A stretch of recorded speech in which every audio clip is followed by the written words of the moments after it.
Hi and welcome to a new episode of Audiotravels. I'm audio traveler Henry Barchett, and in this episode you will meet Monica Medellin.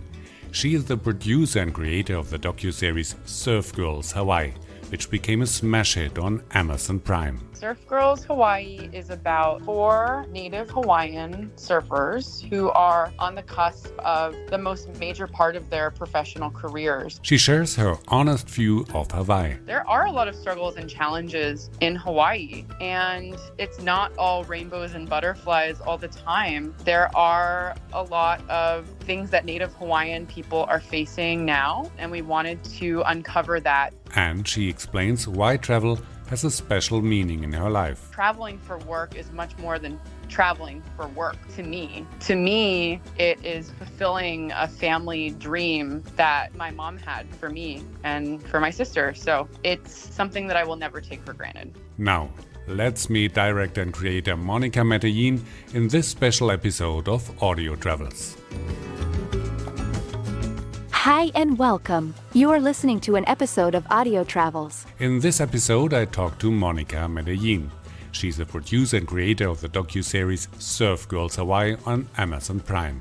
Monica Medellin, welcome to the show. Welcome to Audiotravels. Thank you so much for having me, Henry. Monica, for those who haven't seen Surf Girls Hawaii, in a few words, what is the docuseries about? Surf Girls Hawaii is about 4 native Hawaiian surfers who are on the cusp of the most major part of their professional careers. And they are navigating life, family, relationships, friendship, all while they're competing for the top spot at the highest level of surfing. You featured some extraordinary women in the series. Did you build a relationship during the production? Yes, I knew all of the 5 main cast members before filming the TV show. I have developed relationships with them for the past up to 4 years. And through that, I've developed a bond with them, their families, their moms, their dads, their siblings. It's been this beautiful life work, right? It's more than just a project to me. This is something that is very special to my heart as a surfer and woman of color and young professional trying to make her way into my own industry. But the docuseries also covers cultural aspects of Hawaii and the role of surfing. Creating a surf film documentary is really, really challenging. It requires a lot of knowledge and skill, and there are a lot of variables that come into play. As a surfer myself, it was easy to wrap my head around what this series could look like from a competitive surfing perspective. It was really important to present surfing as an authentic sport where if a surf fan or a professional surfer watched it, it would feel legitimate. But also we wanted it to feel different and feel like we were uncovering the human side behind the athlete. So that was the balance that I think we achieved in Surf Girls Hawaii. A lot of the variables include surf conditions. The waves aren't always amazing. Sometimes it's raining, sometimes it's windy, sometimes they're 20 feet, sometimes they're 1 foot. These are the types of challenges that we had to navigate along the way. And when you're on a TV production, you have a set amount of days to shoot. So it was really interesting doing this all together and working hard to present everything the best way that we could, because it wasn't perfect all the time. And it was so amazing to see these women who aren't actors, they're not used to being on television, just be themselves on camera. And I feel like Surf Girls Hawaii balances the nature of competitive surfing, but also digs deep into who these women are. And I think that's why it's so popular and successful, because you get to see the realities of being a professional athlete and a professional surfer. And a lot of the moments that we captured are moments that happen behind closed doors without cameras. And it's our relationship with each other that allowed us that access to these highly emotional and vulnerable moments. So I think that Surf Girls Hawaii was definitely a traditional surf film and doc with a new twist that is modern and fresh and profiles women and Native Hawaiian women who often aren't the center of the conversation. The purpose of making Surf Girls Hawaii was to fully focus on the cultural aspect of surfing. Surfing isn't just surfing, it's a cultural practice. It is an activity that has been shared among different cultures for many, many years. And it originated with Indigenous people of color. And Native Hawaiian people have been passing down this cultural heritage for many generations. So it was really, really cool to be able to highlight women that are dynamic and multidimensional and fun and cool and eye-catching, yet their hearts and their souls are connected to surfing in a way that is different. For most people in Europe, Hawaii is a dream location. What was it like working there? I mean, Hawaii is a very special place from my experience being there, spending a lot of time with families and friends there.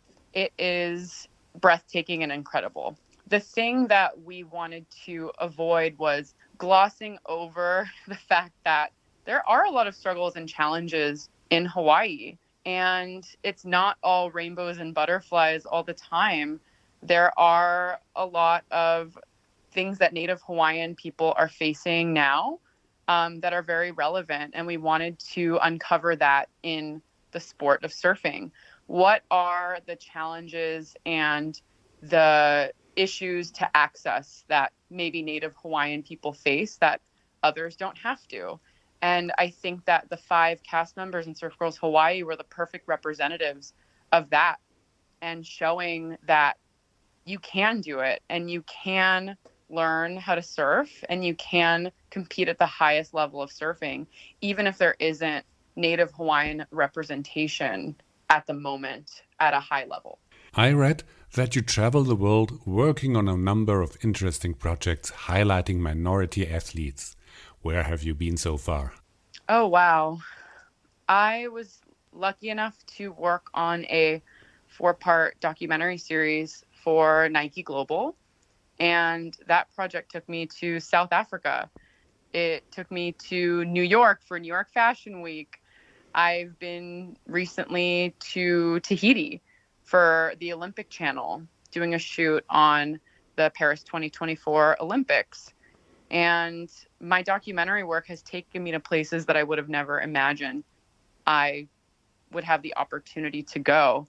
I didn't have a passport until I was probably around my late teens, early 20s, so 18 to 20 years old. And that was late. Growing up in Los Angeles to a single working immigrant mom from Mexico, we didn't have family vacations every summer, every year where we would go somewhere. And that was something that really, really broke my mom's heart. She wanted me to experience the world. We just didn't have the means to do so. So we took advantage of what we had in our backyard. We would spend time at the beach. We would go to the mountains that were closest to us. We would stay local and see what's around us in that way. So when I told her that I had my first international opportunity for work, it was such a special moment because that's what she wanted for me. And that's what she sacrificed so much of her life for, is to make sure that I had the opportunities that she didn't have. So traveling for work is much more than traveling for work to me. To me, it is fulfilling a family dream that my mom had for me and for my sister. So it's something that I will never take for granted. When you travel, do you always see the world through the lens of a camera, or do you distinguish between private and professional travel? It's so hard to separate the two sometimes because you have a limited amount of time on a shoot or for work when you're in a beautiful place abroad. And sometimes that means that you're primarily experiencing that place through the lens of a camera, which is amazing because I think it opens up a lot of creativity and possibilities that you might not have with the naked eye.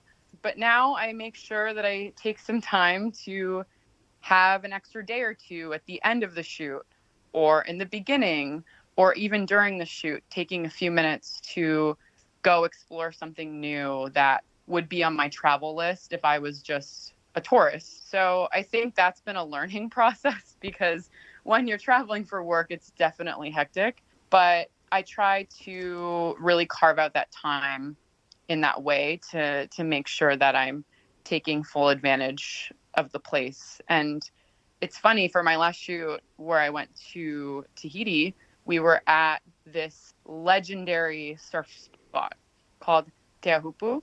And I met this amazing Tahitian woman named Hinatea who runs a homestay there. And I met her because she was a production assistant on our shoot. And we befriended each other and grew close over the course of 2 weeks. And I consider her my Tahitian sister, and she considers me her Mexican-American sister. And we're actually planning a trip to reunite without work in about a year. So I think that's what's special about working abroad is you can develop relationships with people and you can come back another time, and it doesn't need to be for work. It can just be for fun. What kind of documentary will we see next? I mean, I would love to elevate as many Indigenous women around the world as I possibly can. I'm just one person, so it's going to take some time, but I'm very passionate about uplifting the stories of women who aren't highly covered or reported on, and their strength and resilience and athleticism. I think, the whole point of my work is to bridge cultures and communities in a way that feels nuanced and good and fresh. And a lot of the times those stories are around female athletes. So I'm always in development for a new project, and I have a few more that are coming down the pipeline that I can share very soon. And some of them are unscripted TV shows, others are branded and commercial content. I would love to approach diversifying the industry from as many angles as possible. Thank you, Monica Medellin, for being a guest on Audio Travels. If you want to follow Monica's projects, go to her Instagram account or to her website at monicamedellin.com. Thank you so much, Henry. I really appreciate your time. The Audio Travels episodes are available on iHeartRadio, Spotify, Apple Podcasts, Samsung Free, and more than 30 streaming platforms around the world.